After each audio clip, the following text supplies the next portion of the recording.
Student हो जाइए तैयार और अपने कुर्सी की पेटियों को बांध लीजिए, क्योंकि मौसम बिगड़ने वाला है।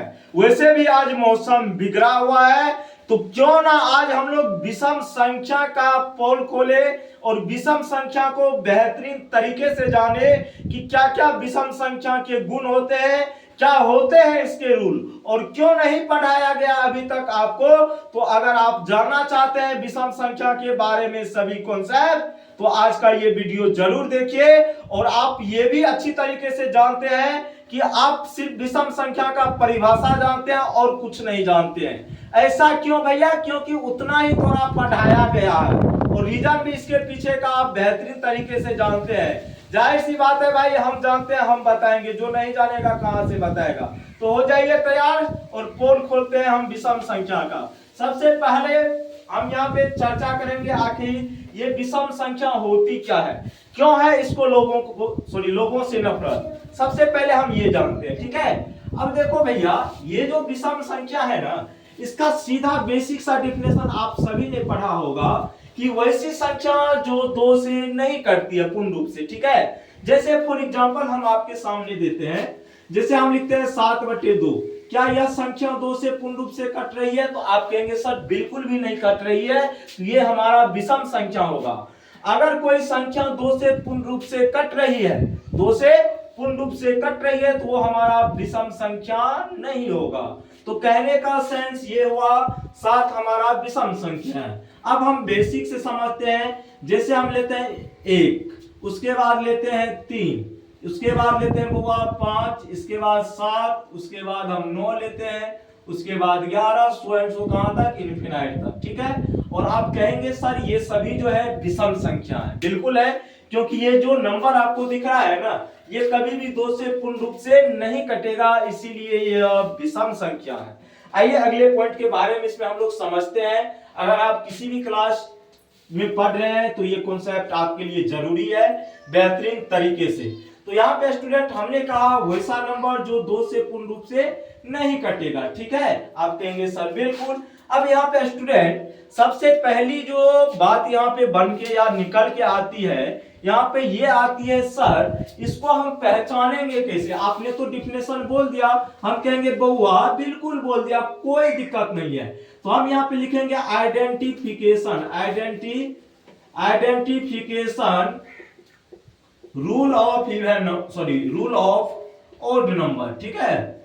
Identification rule of odd number, इसके बारे में सबसे पहले हम लोग पढ़ने वाले हैं। कहने का सेंस हुआ विषम संख्या को पहचानने का तरीका, विषम संख्या को पहचानने का तरीका। आज जितने भी कॉन्सेप्ट बनते हैं आपके विषम संख्या से, वो सभी चीजों को हम बताएंगे, ठीक है। लेकिन आप धैर्य बना करके रखिए और यकीन मानिए आप जो पढ़े हैं विषम संख्या के बारे में वो एकदम 0 लेवल का पढ़े हैं, रटाया हुआ पढ़े हैं। तो इसीलिए अगर कॉन्सेप्ट सीखना है तो यहाँ पे आपको सीखना पड़ेगा। तो हम यहाँ पे समझते हैं भैया किसी भी बड़े से बड़े नंबर के बारे में हम कैसे पहचानेंगे कि ये विषम संख्या है कि नहीं है। तो स्टूडेंट ध्यान रखना है, अगर किसी संख्या का अंतिम अंक, अगर किसी संख्या का अंतिम अंक बोलो या इकाई का अंक बोलो, किसका अंक बोलो? इकाई का अंक बोलो, इसके लिए आपको ध्यान रखना है, पहचानना आपको ये ओड नंबर है कि नहीं। चाहे नंबर कितना भी बड़ा हो उससे कोई मतलब नहीं है, छेड़खानी आपको नहीं करनी है, क्योंकि आपको कॉन्सेप्ट पढ़ना है। तो अगर किसी नंबर के अंतिम में स्टूडेंट आप देखोगे 1 है, 3 है, 5 है, 7 है और क्या है 9 है, तो ये संख्या आपकी क्या हो जाएगी? विषम संख्या। ये कौन सा नंबर होगा भैया जी? विषम संख्या। कौन सा नंबर होगा? विषम संख्या ये आपका हो जाएगा।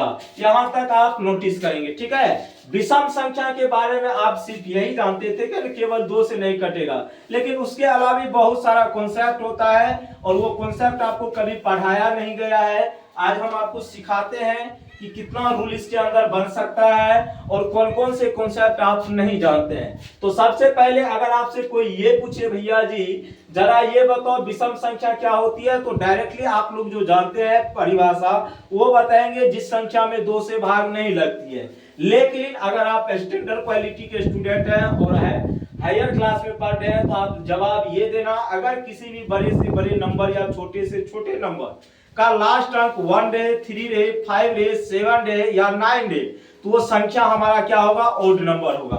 जैसे हम यहाँ पे वो एग्जांपल लिखते हैं। अब यहाँ पे तो आप 2 से भाग देने की कोई जरूरत नहीं है। जैसे ये बहुत बड़ा नंबर हम लिख लेते हैं आपके सामने, ठीक है, 7 8 9 3 4 7 8 6 3 5 3 2 9। अब यहाँ पे बउआ बोलेंगे ये जो नंबर आपके सामने 3 नंबर दिख रहे हैं, क्या यह विषम संख्या है? तो आप कहेंगे सर अभी जस्ट आपने हमें बताया है कि कोई भी नंबर विषम तभी होगा जब उसके अंक में 1 रहेगा, 3 रहेगा या क्या रहेगा, 7 रहेगा या 5 रहेगा, तो वो सभी संख्याएं आपकी विषम संख्या कहलाएगी। तो यहाँ पे जो आपको नंबर दिख रहा है इसके अंत में 1 है तो ये कौन सा संख्या हो गया, विषम संख्या। इसके अंत में 7 है तो ये भी विषम संख्या, और इसके अंत में कितना है, 9 है, तो ये सभी क्या हो जाएगी आपकी विषम संख्या। अब आपको घबराने की कोई भी जरूरत नहीं है, कैसे हम पहचानेंगे। आइए चलते हैं आगे। अगला जो पॉइंट हम लोग स्टूडेंट घबरा जाते हैं पढ़ने में वो ये है, आप ये सभी जानते होंगे विषम संख्या के बारे में। हम जानते हैं विषम संख्या कहां से स्टार्ट होती है, 1 से। कहां से स्टार्ट होती है, 1 से, ठीक है। विषम संख्या बहुआ 1 से स्टार्ट होती है, इसको आप ध्यान रखेंगे। तो अगर आपको ये प्रॉब्लम होती है कि सर सबसे बड़ी और सबसे छोटी संख्या को हम लोग कैसे पहचानेंगे, तो इसका रामबाण तरीका हम आपको बता देते हैं। तो आपको याद रखना है किसी भी नंबर का अगर सबसे छोटा संख्या बताना हो और बड़ा संख्या बताना हो, जैसे पूछा जाता है ना सबसे छोटी प्राकृत संख्या या सबसे छोटी विषम संख्या या सबसे बड़ी विषम संख्या, तो उसके लिए आपको ये कॉन्सेप्ट याद रखना है, जहां से कोई भी नंबर चलना प्रारंभ करती है वो होता है आपका सबसे छोटा, और जहां पे अंत होता है वो होता है सबसे बड़ा। तो आप देखेंगे स्टूडेंट यहाँ पे चलना ये प्रारंभ कहां से क्या है, 1 से, तो ये आपका हो जाएगा स्मॉलेस्ट ओड नंबर। क्या हो जाएगा बुआ, स्मॉलेस्ट ओड नंबर, मतलब सबसे छोटा विषम संख्या। ये क्या हो जाएगा आपका सबसे छोटा विषम संख्या।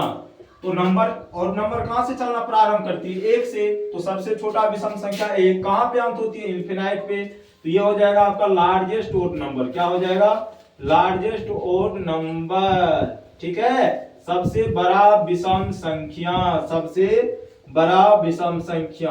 अब मुझे नहीं लगता है किसी भी स्टूडेंट को यहां तक प्रॉब्लम हुई होगी। अब अगर आपसे कोई पूछे बताओ भाई सबसे छोटा विषम संख्या क्या है, तो कहेंगे सर 1 होता है। सबसे बड़ा विषम संख्या क्या है, तो आप कहेंगे सर इनफिनाइट होता है। लेकिन स्टूडेंट अब हम लोग आगे बढ़ेंगे, आगे भी बहुत ही सुंदर कॉन्सेप्ट हम आपको सिखाने वाले हैं। दिल की धड़कन को जरा सा तेज मत होने दीजिएगा, क्योंकि यहाँ पे सिंघम स्टाइल में सब कुछ सिखाया जाएगा और आपके जिंदगी का सबसे ये टर्निंग पॉइंट होगा अगर आप किसी भी क्लास में पढ़ रहे हैं। क्यों होगा वो अभी तक आपने देख लिया होगा। तो स्टूडेंट हम यहाँ पे जानना चाहते हैं ये क्या है, आपका ओड नंबर है। क्या है भैया, ओड नंबर है, ठीक है। हम आपसे ये अगर पूछे बताओ भाई कि दो लगातार विषम संख्या के बीच, दो लगातार विषम संख्या के बीच अंतर कितने का होगा, बीच अंतर। तो देखो भाई रटना नहीं है, रटोगे तो दिक्कतें हो जाएगी। तो भैया मेरे दो लगातार विषम संख्या के बीच अंतर हम जानना चाहते हैं। तो दो लगातार कहने का सेंस, एक के बाद क्या आया 3, तो ये दोनों लगातार, 3 के बाद कितना है 5, 5 के बाद 7, 7 के बाद 9, 9 के बाद 11। तो यहाँ पे आप नोटिस करेंगे 3 में से गया 2 हो गया, 5 में से 3 गया 2 हो गया, 7 में से 5 गया 2 हो गया, इसी तरह सब जगह 2 2 जा रहा है। तो कहने का सेंस अगर आपसे ये कोई पूछे दो लगातार विषम संख्या के बीच अंतर कितने का होगा, तो आपको स्टूडेंट आंसर देना है 2। क्या देना आंसर, 2 देना है।